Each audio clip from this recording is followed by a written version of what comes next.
isn't it dangerous to speak Russian in Ukraine with all the Maidan stuff?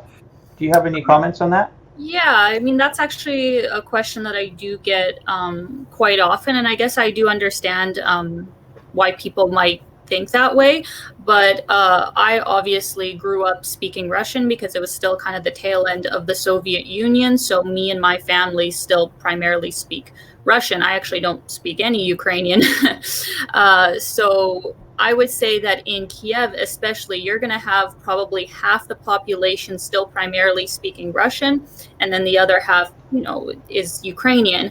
And it's interesting because you'll go to a store and somebody will ask, a question in Russian and somebody else will answer in Ukrainian. And it's kind of assumed that, people understand each other in either language. That's obviously not true in my case. I have no idea what they're saying if they're saying it in Ukrainian.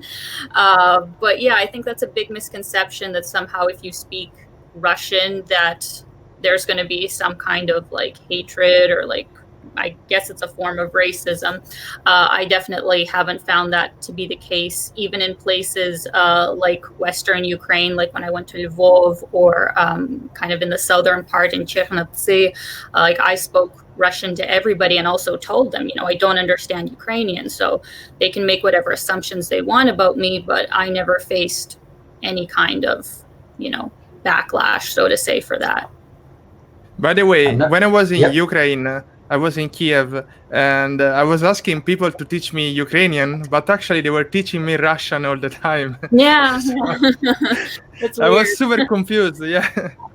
Because I do speak Polish, therefore I understand many, many words in Ukrainian. And when they were speaking Russian, I was like, oh, it sounds a bit different. But at the end, it was fine. I learned what I needed and then I had another trip going. So maybe I want to visit Lviv for sure in Ukraine.